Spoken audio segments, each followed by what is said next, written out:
दर्शकों नमस्कार। आप देख रहे हैं एक्शन मुंबई न्यूज। मुंबई के गोरेगांव वेस्ट स्थित कापड़िया अस्पताल में रोबोटिक सर्जरी का सिस्टम चालू हो गया है और ये अपने आप में एक ऐतिहासिक कदम है, जो कि मुंबई में पहला ये रोबोटिक सेटअप तैयार हुआ है। इससे लोगों को घुटने या जोड़ों के ऑपरेशन करवाने में काफी सुविधा होगी और डॉक्टरों और विशेषज्ञों का मानना ऐसा है कि रोबोटिक सर्जरी से आदमी बहुत जल्दी ही स्वस्थ हो जाता है और चलने लगता है। इस विषय में लोगों ने बधाई भी दी कापड़िया हॉस्पिटल के डायरेक्टर राजन मोदी और राहुल मोदी को, कि इन लोगों ने एक जो रोबोटिक सेटअप किया है, इससे सिर्फ गोरेगांव मुंबई नहीं, दूर दराज के लोगों को भी काफी फायदा होगा। देखिए इस अवसर पर राहुल मोदी ने क्या कहा। का ओनर हूँ और हमने यहाँ पे अभी रोबोटिक नी रिप्लेसमेंट सर्जरी शुरू की है। ये जो रोबोटिक सर्जरी है क्या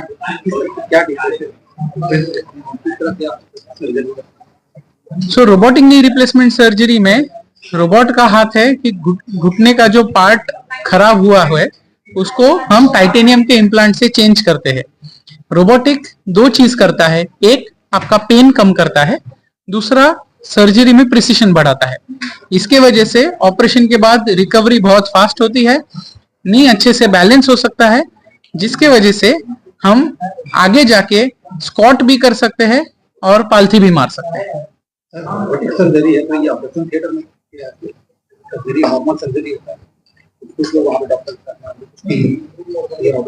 कितनी टीम रहती है, कितने लोग यहाँ पे। सो रोबोटिक सर्जरी में भी ऑपरेशन सर्जन करता है, एक पार्ट ऑफ द ऑपरेशन है जो रोबोट करता है। सो सर्जन का महत्व इतना ही ज्यादा, इनफैक्ट ज्यादा है रोबोटिक नी रिप्लेसमेंट सर्जरी में। हमारे साथ हमारे एक असिस्टेंट डॉक्टर कभी कभी रहते हैं, साथ में 2 जन और सर्जरी में हमको मदद करते हैं, और ऑपरेशन थिएटर में उसके आसपास 3 और जन रहते हैं। एक भूल के डॉक्टर मतलब एनेस्थीसिया के डॉक्टर रहते हैं। सो कुल मिला के 8 से 9 जन ऑपरेशन के टाइम पे आपके साथ ऑपरेशन थिएटर में रहेंगे। कितना खर्चा आता है, क्या बेनिफिट पर्सेंट को मिल जाता है common. So robotic knee replacement से का सर्जरी का कॉस्ट सिर्फ 10% ज्यादा है नॉर्मल नी रिप्लेसमेंट सर्जरी से।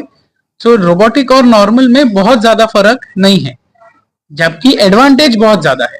सो वो 10% कॉस्ट डिफरेंस के वजह से आपकी घुटने की लाइफ और आपका पेन दोनों में ही फर्क पड़ जाएगा। एक बार क्या होती है, कब तक सो नी रिप्लेसमेंट सर्जरीज की कोई एज ग्रुप या एज लिमिट नहीं है। हमारे जो सबसे ओल्डेस्ट पेशेंट है वो 87 इयर्स के थे जब हमने उनका नी रिप्लेसमेंट किया था। नी रिप्लेसमेंट के लिए यंग एज मायने रखता है, क्योंकि हम अगर पेशेंट बहुत यंग है तो हम कोशिश करेंगे कि नी रिप्लेसमेंट ना करके नी प्रिजर्वेशन सर्जरीज करें।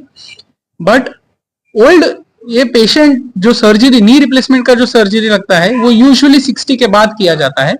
कुछ पेशेंट्स है जिनको 50-55 में भी करना पड़ता है, उनके लिए हमारे पास दूसरे ऑप्शंस भी है, जैसे पार्शियल नी रिप्लेसमेंट हो गया, अलाइनमेंट करेक्शन हो गया। सो आपके डॉक्टर से या हमसे संपर्क करके आपके लिए बेस्ट ऑप्शन क्या है वो जानिए, और अगर वो सर्जिकल ऑप्शन है तो हमें जरूर संपर्क कीजिए। हम उसके लिए सबसे बेस्ट एडवांस्ड टेक्निक्स हम आपको सजेस्ट कर सकते हैं। नी सर्जरी के बाद पेशेंट अपने पैरों पर कब से चलने लगता है? तो नी रिप्लेसमेंट के बाद अगले ही दिन से पेशेंट अपने पैरों पे खुद से चल सकते हैं। 15 दिन वॉकर का सहारा लेना जरूर पड़ेगा, बट 15 दिन में कोई भी सपोर्ट लगने वाला नहीं है।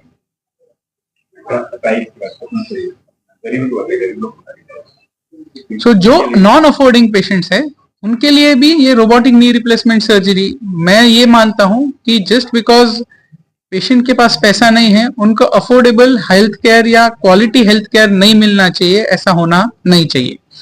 तो जो पेशेंट्स है हमारे पास महीने में एक बार एक सर्जिकल कैंप होता है, जहां पे हम यही same surgeries free of cost भी करते हैं। कोई कॉम्प्रोमाइज नहीं होता। सर्जन मैं ही हूँ, हमारा हॉस्पिटल सेम है, जो जॉइंट लगने वाला है वो सेम है, जो टेक्निक है सर्जरी का वो सेम है, पर वंस अ मंथ हमारे यहाँ पे कम रेट में सर्जरीज फ्री ऑफ कॉस्ट होती है।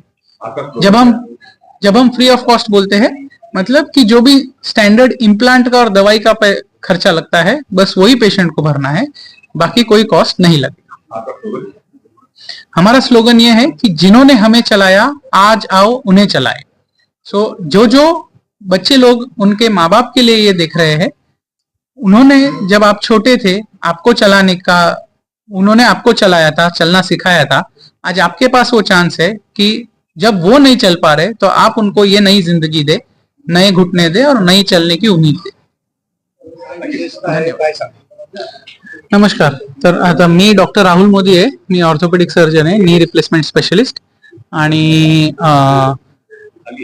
आज आम्ही रोबोटिक नी रिप्लेसमेंट सर्जरीचे इनॉग्रेशन 30 तारखेला गुढीपाडवाच्या दिवशी केलं होतं आणि त्याच्यासाठीच आम्ही आज इथे आलेलो आहोत. आज जे नवीन रॉबोटिक जे आलेले आहे त्याच्याबद्दल काय सांगाल, कशा प्रकारे ते काम करताय आणि किती कारगर साबित झाले? सॉरी, एकच सेकंड थांबू का? हा. पहिले यांच्या काय सांगाल, आपलं ऑपरेशन इथे झालेलं आहे, कसं वाटलं आणि ऑपरेशन कशा प्रकारे झालेलं आहे, आता तुम्हाला कसं फील होतं? माझं ऑपरेशन जवळजवळ 2 वर्षापूर्वी झालं होतं. मी तर खरं म्हणजे थोडं घाबरले होते ऑपरेशन करायला, पण राहुल मोदींनी फार छान मला समजावून सांगितलं, त्याच्यानंतरचे फायदे काय आहेत ते सांगितलं, म्हणून मी करून घेतलं. पण आता सगळं छान आहे, आता काही कॉम्प्लिकेशन आहेत का? नाही काही नाही. 2 वर्ष होत आली. दुसऱ्यांना काय सजेस्ट कराल तुम्ही? त्यांनी ऑपरेशन जरूर करून घ्यावं, त्यांनी खूप फायदे आहेत. मला आधी चालताना खूप त्रास व्हायचा, पण आता मी छान प्रकारे चालते, बाहेर फिरू शकते.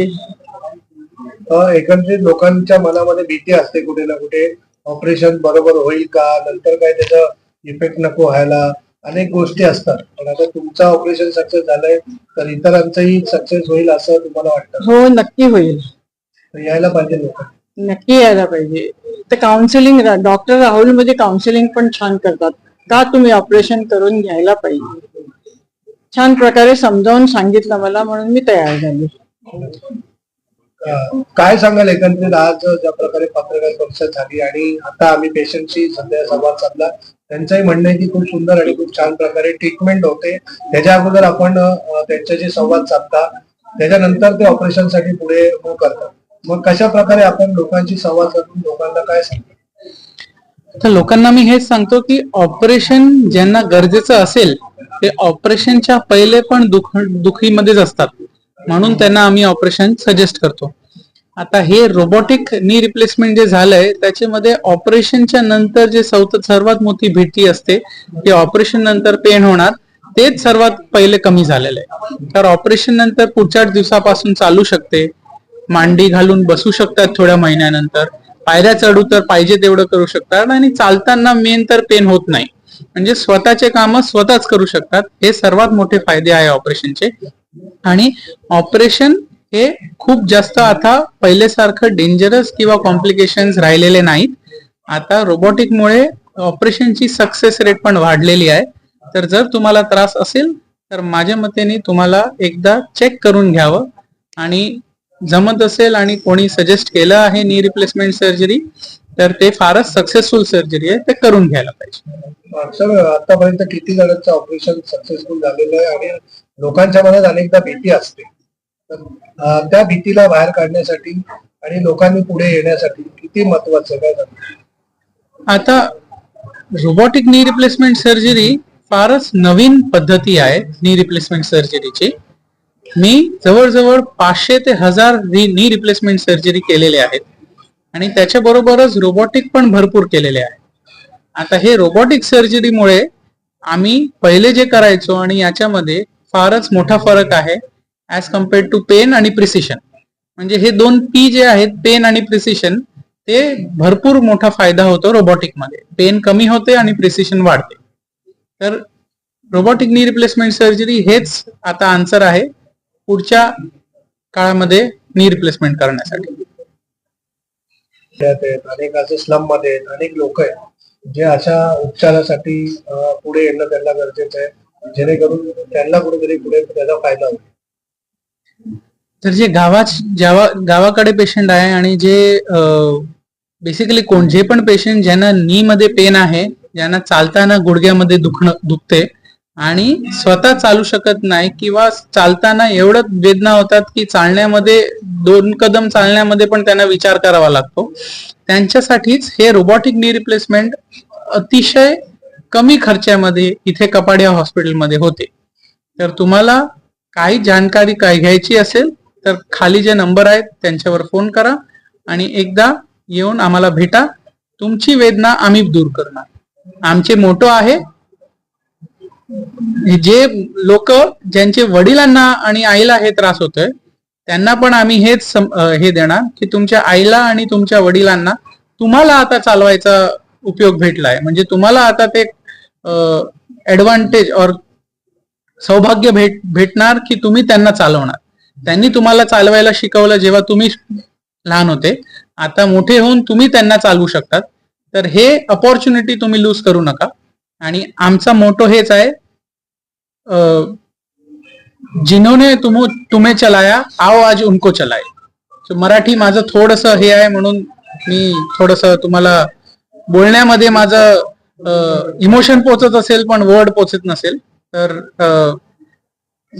तुमच्याकडे हे अपॉर्च्युनिटी आहे की तुमच्या वडिलांना तुमच्या आईला तुम्हाला चालवायचा मौका भेटतोय आणि हे ऑपरेशन केल्यानंतर 20-25 वर्ष बघायची गरज पडत नाही. तर हे टेम्पररी ट्रीटमेंट नाही आणि परमनंट ट्रीटमेंट आहे.